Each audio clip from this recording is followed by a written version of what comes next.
are going to giving a reaction on Major Gaurav Arya. Yes, so finally we are here back once again.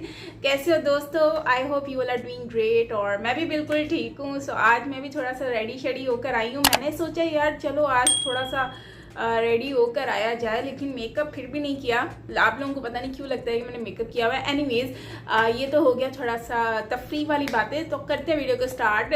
बोंगियाँ मैं आजकल बहुत ज़्यादा मार रही हूँ. खैर कभी कभी चलता है. तो खैर वीडियो जो है वो बेसिकली मेजर गौरव आर्या जी की है और काफ़ी इंटरेस्टिंग होने वाला है. रीज़न ये है कि मेजर गौरव आर्या जी एक्सप्लेन करने वाले हैं इमरान खान आउट हुए, क्यों हुए, किसने किया, और मतलब बहुत सारी चीज़ें जो है हमें जानने को मिलेंगी. और आपको पता ही है वो बहुत सारी बातें लॉजिकली बोलते हैं जो कि बहुत ही इंटरेस्टिंग होती हैं और काफ़ी फैक्ट बेस होती हैं. तो यकीनन आपको भी वीडियो अच्छा लगने वाला है.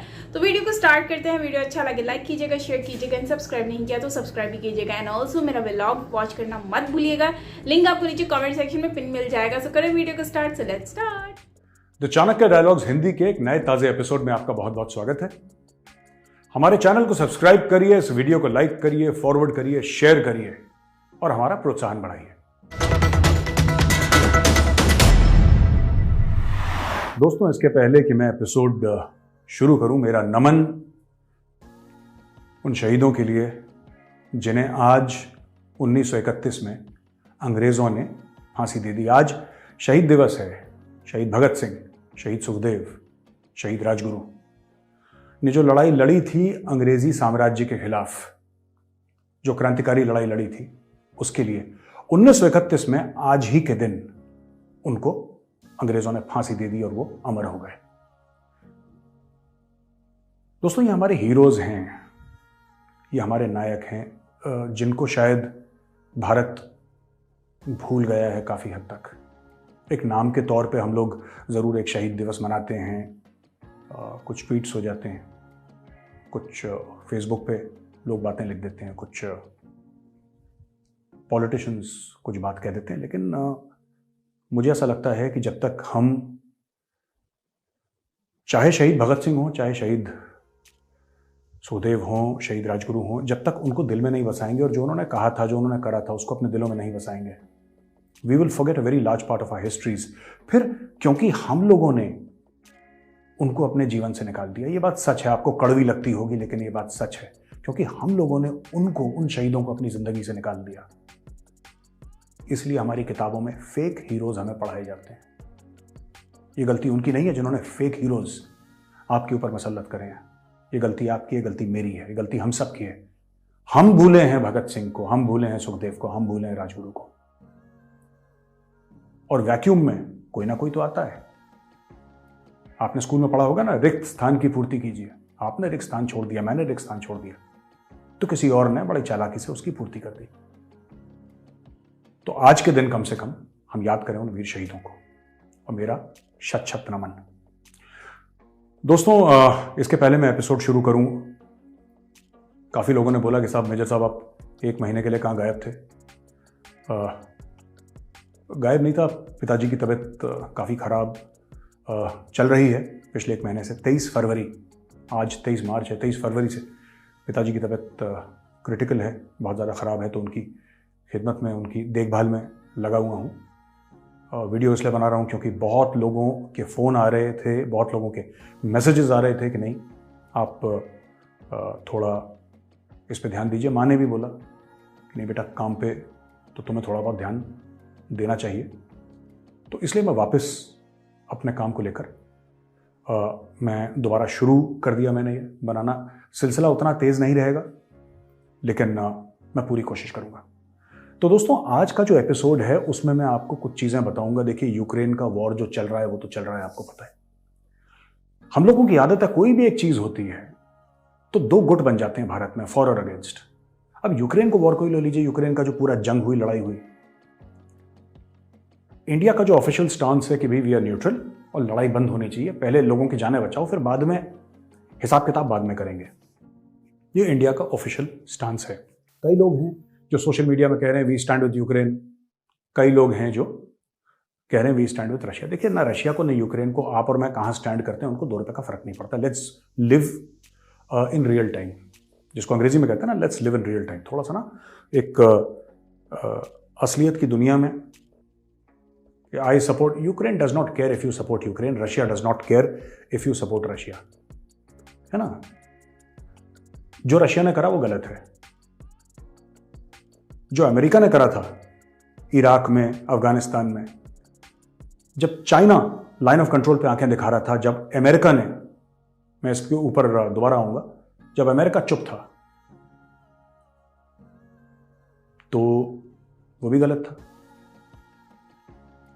इंडिया की डिपेंडेंसी है रशिया के ऊपर, तेल वेल हमें इतना नहीं चाहिए रशिया से ना, बात ऑयल की है ही नहीं, ऑयल के हमारे 10 और सोर्स हैं, तो हमें कोई दिक्कत नहीं है ऑयल की। परेशानी ये है कि 65% ऑलमोस्ट गिव और टेक हमारे जो वेपन्स हैं आर्मी, नेवी और एयरफोर्स के, वो रशियन ओरिजिन के हैं। और रशिया ने हमारी तब मदद करी थी जब हमारे पास डॉलर्स नहीं हुआ करते थे। तो रशिया हमारा ट्राइड एंड टेस्टेड साथी है। काफी रशियन लोग भी कह रहे हैं कि जो पुतिन ने करा गलत करा, और मैं भी कह रहा हूं कि जो पुतिन ने करा गलत, मैं रशिया को गलत नहीं ठहरा रहा, लेकिन किसी भी मुल्क पे चढ़ दौड़ना ये बात ठीक नहीं है। हाँ ठीक है, वो कह रहा था कि नेटो आ जाएगा तो हमें खतरा है, ये यूरोपियन यूनियन में आने से मुझे नहीं समझ में आ रहा क्या खतरा है। हाँ, नेटो से खतरा है, लेकिन इसका ये मकसद नहीं है, या इसका ये मकसद किसी भी मुल्क का ये नहीं हो सकता कि मैं ऐसा सबक सिखाऊंगा कि दोबारा नेटो में ना जाए। ये डिप्लोमेसी से चीज़ें आज की तारीख में हल की जाती हैं, वरना किसी भी बड़े मुल्क को लाइसेंस मिल जाएगा। हिंदुस्तान को देख लीजिए, कल हिंदुस्तान को लाइसेंस मिल गया, हमारे इतने छोटे छोटे नेबर्स हैं कि हम चढ़ दौड़े हैं उनके ऊपर, ये तो गलत होगा ना।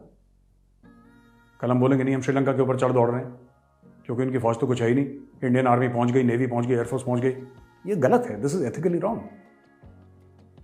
या हम नेपाल के ऊपर चढ़ दौड़े, या बांग्लादेश के ऊपर चढ़ दौड़े, म्यांमार के ऊपर चढ़ दौड़े, ये तो गलत है, दिस इज रॉन्ग। पाकिस्तान के ऊपर चढ़ दौड़े वो मुझे बात समझ में आती है, चीन के ऊपर चढ़ दौड़े वो मुझे बात समझ में आती है, लेकिन बाकी तो पीसफुल नेबर्स हैं, वो दैट इज नॉट गुड। तो रशिया ने जो करा वो मुझे नहीं लगता ठीक करा, ठीक है, लेकिन फिर भी रशिया ने हमारा सपोर्ट करा है, अब हमें रशिया का सपोर्ट करना है और न्यूट्रल रह के। लोग अक्सर मुझसे, अमेरिकन ने बात भी करी इस बीच में कि मेजर साहब do you think it's high time that India is taking sides. मुझे लगता है India is already taken a side and India is taken its own side, है ना। जब हम किसी की तरफदारी करते हैं तो भारत ने, मुझे लगता है कि अपनी तरफदारी करी है, न रूस की करी है, न यूक्रेन की करी है। और जो बाइडन ने बोला था कि India's response on the Ukraine crisis has been shaky, तो मैं ये कहना चाहता हूँ कि प्रेसिडेंट साहब, ऐसा है कि जब Chinese PLA line of control पे आई, जब गलवान पे हमारे दो हाथ हुए चाइनीज़ आर्मी के साथ, तो सर आपका भी रिस्पांस काफ़ी शेकी था। तो तुसी भी शेकी थे, ऐसी भी शेकी, फिर शेकी चलने दो, है ना। So it's give and take, you cannot dictate to India, you cannot dictate to India and India will do whatever is in India's best interests। ठीक है, मेरी ज़ाती राय ये है कि रूस ने गलत करा, एक आज़ाद मुल्क के ऊपर चढ़ दौड़ा, लेकिन इंडिया की अपनी पॉलिसी है, और फॉरेन पॉलिसी में कुछ अच्छा या बुरा नहीं होता। ये तो मैं एज अ ह्यूमन बीइंग बोल रहा हूँ ना, जो मुझे एथिकली और मॉरली ठीक है, गलत लग रहा है, लेकिन फॉरेन पॉलिसी में दोस्तों कोई सही या गलत नहीं होता। फॉरेन पॉलिसी में मुल्क के मफाद होते हैं, मुल्क के फ़ायदे होते हैं, और जो भारत का फ़ायदा है, भारत के एक्सटर्नल अफेयर्स मिनिस्टर, भारत के प्राइम मिनिस्टर वही करेंगे जो भारत का फ़ायदा है, और हमें खुल के बोलना चाहिए कि इसमें भारत का फ़ायदा है। That's the end of the story, इसमें और कोई बहस नहीं है। एक छोटा सा एग्जांपल देता हूँ, मैं किसी देश की बुराई नहीं कर रहा यहाँ पे, अमेरिका की बुराई नहीं कर रहा, लेकिन जो 9/11 का वाक़या हुआ था, 9/11, जिसमें 3000 अमरीकी मारे गए थे, वो टेरर अटैक था। ओसामा बिन लादेन तो ओरिजिनली यमनीज़ है, लेकिन सऊदी में सेटल हो गया। बिन लादेन ग्रुप है, बहुत बड़ा construction group Bin Laden group, एक ज़माने में one of the top construction groups of the world हुआ करता था बिन लादेन फैमिली का। तो दोस्तों, जो उसमें हाईजैकर्स थे, 19 हाईजैकर्स थे total, I think, if I am not mistaken. 19 में से 15 तो सऊदी थे, 19 में से 15 तो सऊदी थे। लेकिन अमेरिका ने क्या करा, इराक पे चढ़ दौड़ा। वो बेचारा सद्दाम हुसैन फालतू में लपेटा गया, उसका लेना एक ना लेना दो, उसका कोई मतलब ही नहीं 9/11 से।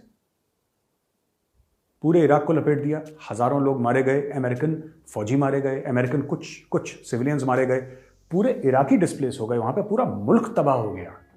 9/11 जो था उसका बदला एक ऐसे मुल्क से लिया गया जिसका कोई लेना भी नहीं था, उसको पता भी नहीं था कि क्या हो रहा है। मुझे लगता है सद्दाम हुसैन को भी 9/11 का तभी पता लगा होगा जब आपको और मुझे टेलीविजन देख के पता लगा होगा कि भाई अमेरिका में ये सब हो गया, कर दिया बर्बाद। तो आज की तारीख में देखिए, जो रूस ने करा वो गलत है, लेकिन जो अमेरिका हमें ज्ञान बांट रहा है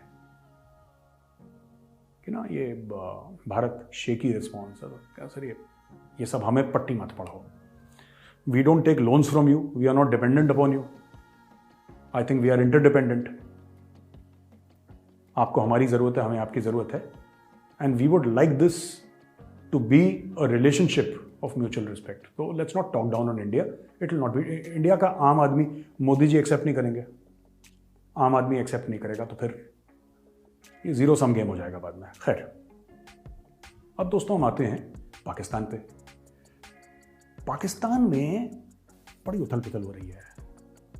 एक नो कॉन्फिडेंस मोशन जो है खान साहब के खिलाफ लोगों ने वहां पे पार्टीज ने मिलकर दायर कर दिया, और लोगों ने बोला कि नहीं, खान को हटाओ। अब खान को क्यों हटाओ, क्या हो रहा है, उसके पीछे भी मैं आपको असली बातें बताऊंगा। बात क्या है जो लोग अक्सर कुछ लोगों ने डिस्कस करा है, जो गहरी नजर रखते हैं पाकिस्तान में, ज्यादा लोगों ने डिस्कस नहीं करा। हो रहा है, ये सबको पता है क्यों हो रहा है, इसके पीछे है कौन। ठीक है, फौज है, उनकी सो कॉल्ड एस्टैब्लिशमेंट है, पॉलिटिकल पार्टीज हैं, कौन है, मैं बताऊंगा आपको।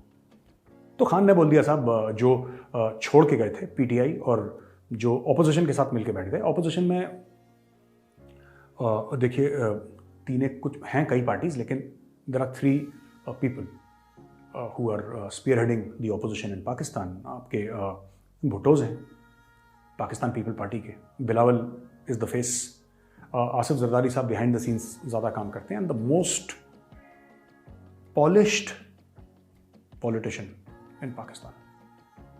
अगर कोई एक बंदा है पाकिस्तान में जो सियासत समझता है, मैं अच्छे बुरे की बात नहीं कर रहा कि वो इंसान अच्छा है, बुरा है, करप्ट नहीं है, करप्ट है, मैं ये बात नहीं कह रहा। मैं कह रहा हूं कि जो सबसे मजा हुआ सियासतदान अगर पाकिस्तान का कोई है तो वो आसिफ जरदारी है। वो सबका बाप है जहां तक सियासत की बात है, और उसका बेटा, जरदारी का बेटा, बेनज़ीर का बेटा बिलावल, अभी बच्चा है लेकिन he is spearheading it, number 1। Number 2 Maulana Fazlur Rahman है, जमातुल इस्लामी वाले, वो इसको स्पीयर हेड कर रहे हैं। और तीसरा, वहां से शहबाज शरीफ, जो कि नवाज शरीफ का छोटा भाई है। मरियम नवाज की आवाज़ इतनी ज़्यादा सुनाई नहीं दे रही। इट इज़ अग्रीड दैट ये लोग वो कर रहे हैं। अब इमरान खान ने बोला, साहब अगर आप नो कॉन्फिडेंस मोशन लाओगे तो मैं 1 मिलियन पीपल, आई थिंक 27 तारीख को कुछ, मैं इस्लामाबाद में इकट्ठा कर दूंगा। तो इन्होंने बोला ठीक है जी, आपके पास बंदे हैं तो क्या हमारे पास नहीं, पाकिस्तान में इसके अलावा है क्या, बंदे हैं, पॉपुलेशन तो बढ़ रही है पाकिस्तान की। अगर तरक्की हो रही है तो पॉपुलेशन में हो रही है, आबादी में हो रही है, दिन दोगुनी रात चौगुनी तरक्की हो रही है पाकिस्तान में, तो भाई हम भी ले आते हैं। तो 10 लाख ये बंदे लाएंगे, 10 लाख ये लाएंगे, 20 लाख लोग फिर होली खेलेंगे इस्लामाबाद में। ये इनका मोटा मोटी प्लान है। और इन्होंने फिर गाली गलौज भी करी। इमरान खान की पता नहीं क्यों ऐसी जबान है, उसको समझ में नहीं आता कि you know you are the prime minister, आपको लोग माने ना माने, आपसे इत्तेफाक रखें ना रखें, आपको सपोर्ट करें ना करें, लेकिन fact of the matter is that you are the prime minister of Pakistan, और आपको ऐसी जबान का इस्तेमाल नहीं करना चाहिए। अपनी खुद की फौज को कह रहा है जानवर है, उन्होंने बोला हम न्यूट्रल हैं, क्या न्यूट्रल तो सिर्फ जानवर रहते हैं। आप जानते हैं ये सब, मैं ज़्यादा इसमें डिटेल में नहीं जाऊँगा। और बड़ी गाली गलौज करी उन लोगों के लिए जिन्होंने जिसको कहते हैं ना दल बदल लिया अपना, जिन्होंने अपनी पार्टी बदल ली, जिन्होंने जमात बदल ली, जो पहले पाकिस्तान तहरीक इंसाफ के थे, फिर वो चले गए और पार्टीज़ में इसके खिलाफ, इमरान खान के खिलाफ। तो मैं कहता चलूँ कि नहीं, इतना देखिए बात ये है ना, लोग पार्टियां बदलते हैं। जिनकी फोटो पाकिस्तान के रुपए में है, जिनको कायदे आजम बोलते हैं मोहम्मद अली जिन्ना, वो भी पहले कांग्रेस पार्टी में थे ना, थे वो कांग्रेस पार्टी में, बाद में आए मुस्लिम लीग में, पहले तो कांग्रेस पार्टी में थे। उनको लगा यहाँ पे मेरी दाल नहीं गल रही, उनको लगा मेरे पॉलिटिकल एम्बिशंस कांग्रेस में पूरे नहीं हो रहे, तो उन्होंने अपनी पार्टी लोग बदलते हैं। पाकिस्तान की जो नींव रखी है, पाकिस्तान की जिसने जड़ बनाई है, उस बंदे ने खुद अपनी पार्टी चेंज कर रखी है। तो ये दूसरों को गाली किस तरीके से दे रहा है इमरान खान कि तुमने पार्टी बदली है, और पार्टी बदली है। भाई साहब, आपके जो बड़े बड़े मुशीर हैं, बड़े बड़े वजीर हैं आपके, वो किस पार्टी में थे? शाह महमूद कुरैशी पहले कौन सी पार्टी में था? क्या शाह महमूद कुरैशी बेनज़ीर भुट्टो के साथ नहीं था पीपीपी में, राइट? अब आप ले लीजिए उनके इंटीरियर मिनिस्टर को, शेख रशीद पहले कौन सी पार्टी में था? खुद सोचिए ना, शेख रशीद कहाँ था पहले? पार्टी तो उसकी अलग है, लेकिन शेख रशीद पहले किसको सपोर्ट कर रहा था? इनका जो आईटी वाला मिनिस्टर है फवाद चौधरी कहाँ था पहले? इनके जो पूरी क्रीम है, सिर्फ इमरान खान पहले पीटीआई में था और आज भी पीटीआई में है।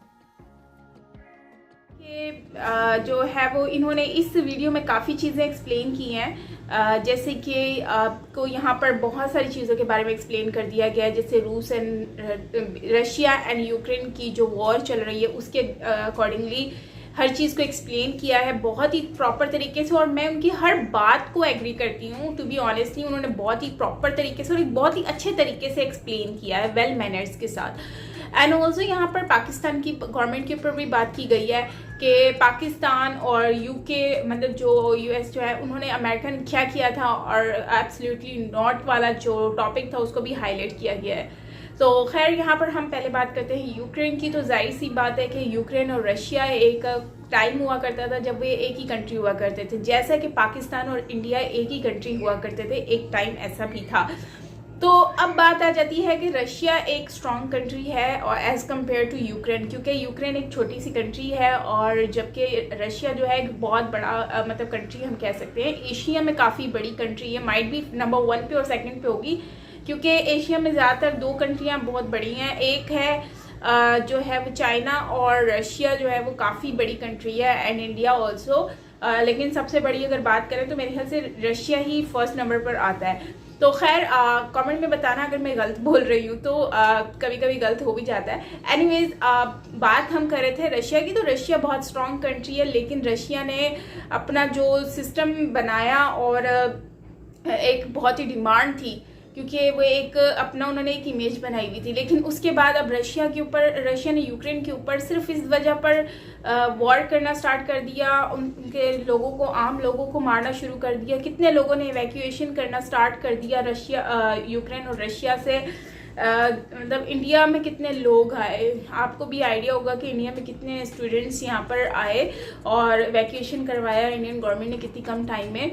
तो खैर ये एक उनके आम सिविलियन जो लोग थे उन लोगों के साथ कितना हुआ। तो ये सिर्फ एक चीज़ की वजह से ना, एक लालच की वजह से कि हम लोगों को नेटो से निकाल दिया, हमारी वो आ गया, ये प्लानिंग हुई। मतलब एक प्रॉपर तरीके से अगर ये लोग बातचीत करते तो मुझे लगता है कि ये बहुत ही अच्छे तरीके से इन लोगों का हर चीज़ मैनेज हो सकती थी। और रशिया जिस तरह की कंट्री है उसके हिसाब से रशिया अगर अपने दिमाग से चलती तो बहुत ही कुछ वो कर सकते थे। लेकिन प्रॉब्लम ये है कि रशिया ने इस चीज़ को सोचा नहीं और बस उन्होंने दे दनादन अपना जो है वो करना स्टार्ट कर दिया, अपनी पावर को यूज़ करना स्टार्ट कर दिया। और उससे क्या हुआ, बर्बादी हुई, तबाही हुई, दोनों कंट्री को नुकसान हुआ, स्पेशली यूक्रेन को हुआ जो कि एक छोटी सी कंट्री है। भले ही रशिया अच्छी कंट्री है, लोगों को सपोर्ट करती है, इंडिया के बहुत अच्छे रिलेशनशिप है रशिया के साथ, लेकिन अगर बात करें तो इंडिया मुझे लगता नहीं है कि कभी भी वो वॉर की तरफ जाएगा, कभी भी वो इस तरह की चीज़ की तरफ जाएगा। वो हमेशा तरीके से और प्यार से बात करता है। जबकि मैंने आज तक हिस्ट्री में जितना भी देखा तो इंडिया ने कभी भी किसी पे फर्स्ट वॉर नहीं किया, कभी भी फर्स्ट स्ट्राइक इंडिया ने नहीं किया, बल्कि दूसरी कंट्री ने किया है। सपोज दैट इंडिया और पाकिस्तान की बात करें तो हमेशा पाकिस्तान ने ही स्टार्ट लिया है, इंडिया ने कभी भी स्टार्ट नहीं लिया। हाँ, जाहिर सी बात है, फिर डिफेंड करने के लिए तो खुद को कुछ ना कुछ तो करना ही पड़ेगा ना। और बाकी बात पाकिस्तान की रही तो पाकिस्तान और चाइना का तो आपको पता ही है कि वो इंडिया में हमेशा ही घुसने की कोशिश करते रहे हैं, और मतलब चाइना घुसता रहा है इंडिया में और जो है वो उनकी जगहों पे हमेशा कब्जा करने की कोशिश की। लेकिन आज तक इंडिया की जो डिफेंस है वो उन्होंने तो कभी भी उनको आने की इजाज़त नहीं दी, बल्कि उल्टे पाँव भगाया ही है उनको। और पाकिस्तान की बात करें तो पाकिस्तान भी आए दिन उनका कोई ना, जैसे कारगिल का मसला आया, बहुत सारे इश्यूज हाईलाइट हुए हैं, मतलब कुछ ना कुछ होता रहा है। तो खैर इस तरह की चीज़ों में भी कभी भी इंडिया ने कभी भी स्टार्ट नहीं लिया। हाँ, सेकंड हैंड में उन्होंने आके कुछ ना कुछ किया है। तो खैर इस बात पे मैं खुद भी अप्रिशिएट करती हूँ इंडियन गवर्नमेंट को, इंडियन आर्मी को। और दूसरा जो अगर हम देखें तो तो अगर वैसे हम इससे हटकर बात करें तो पाकिस्तान जो है वो इसमें पाकिस्तान की गवर्नमेंट के ऊपर बात की गई है। तो पाकिस्तान की गवर्नमेंट, आपको भी पता है कि यार यहाँ पर क्या मामला चल रहे हैं। पाकिस्तान के जो लोग हैं वो बेसिकली गवर्नमेंट है यहाँ पर वो मतलब कि घूम फिर रही है। अब यहाँ का कुछ पता नहीं है कि गवर्नमेंट के साथ क्या होने वाला है, क्या करने वाले हैं, क्योंकि इमरान खान यहाँ से आउट होने वाले हैं। उनका कुछ पता नहीं है कि वो क्या करेंगे, ठीक है ना। लेकिन इमरान खान के साथ साथ अब पता है कि नवाज शरीफ का भाई शहबाज शरीफ को पीएम बनाने के चक्रों में है, लेकिन इन सारी पार्टियां इकट्ठी हो गई हैं और इमरान खान को निकालने के चक्रों में। अब मैं यहाँ पर एक बात बता दूं कि इमरान खान इस वक्त बहुत ही मतलब एक जाहिर सी बात है, वो शुरू से उनके खून में तो ये पॉलिटिक्स रची हुई नहीं है। तो वो एक आम इंसानों की तरह ही उनकी पॉलिटिक्स है। उनको इतना चालाकियाँ पता नहीं है कैसे पॉलिटिक्स होती है। बेसिकली वो उनको जैसे चलाया जाता है वैसे वो चल रहे हैं। लेकिन अगर मैं कह रही हूँ कि अगर ये लोग आ जाते हैं, ये भुट्टो और ये पीपल्स पार्टी और पता नहीं क्या क्या डीन फलान, इन लोगों ने जो बर्बादी मचानी है ना, और भूले मत कि ये वही लोग हैं जिनकी गवर्नमेंट में कारगिल हुआ था। इन लोगों की गवर्नमेंट में ही सब कुछ हुआ था। जिस टाइम पर कारगिल हुआ था उस टाइम पर कौन थे ये लोग? नहीं, नून लीग और ये सारी चीज़ें थी। फिर उसके बाद मुशर्रफ की गवर्नमेंट में भी आपको पता है कितनी सारी चीज़ें हुई, ठीक है। तो ये इन लोगों की वजह से ही हो रही थी। और अब देखो आप सिर्फ एक चीज़ नोट करो कि इमरान खान की गवर्नमेंट में मैंने एक चीज़ को फील किया है, वो है कि इनकी गवर्नमेंट में कभी भी ऐसी कोई चीज़ नहीं हुई जो कि इंडिया में कोई नेगेटिव हुई हो। मतलब कि हाँ, वो हुआ था जो मेरे ख्याल से जो अभिनंदन आए थे वो, लेकिन वो तो खुद आए थे पाकिस्तान में, ठीक है। लेकिन वो ये है कि पाकिस्तान की हदूद में आए थे, तो फिर भी उनको सेफली उनको आउट ऑफ उनकी कंट्री में भेज दिया गया था। तो इस लिहाज से मुझे लगता है कि इमरान खान उस लिहाज से देखो पॉजिटिव है। यहाँ पर इस तरह की कोई भी नेगेटिव चीज़ हमें देखने को नहीं मिली है जिस तरह से नॉर्मली हमें देखने को मिली है। तो खैर, आपका क्या कहना है इसके बारे में मुझसे ज़रूर शेयर करना। बाकी नेक्स्ट वीडियो भी हम कंटिन्यूसली देखते रहेंगे जो जो होंगी और उस पर भी डिस्कशन करते रहेंगे। बाकी आपका क्या कहना है इमरान खान की गवर्नमेंट के बारे में और दूसरी गवर्नमेंट के बारे में, and also Russia and Ukraine की वॉर के बारे में ज़रूर मुझसे शेयर कीजिएगा कमेंट सेक्शन में, मुझे अच्छा लगेगा। ऑल्सो मुझे सपोर्ट करना मत भूले मेरे व्लॉग चैनल पर। बहुत अच्छे अच्छे कंटेंट लेकर आती हूँ। आप लोग ही कहते हैं यार अच्छे अच्छे कंटेंट लेकर आया करो, तो मैं लेकर आती हूँ। तो अब जाहिर सी बात है आपको भी चाहिए ना, आप मुझे प्यार दें उस मेरे चैनल पर। सो मिलते हैं नेक्स्ट वीडियो के साथ। Till then take care, bye.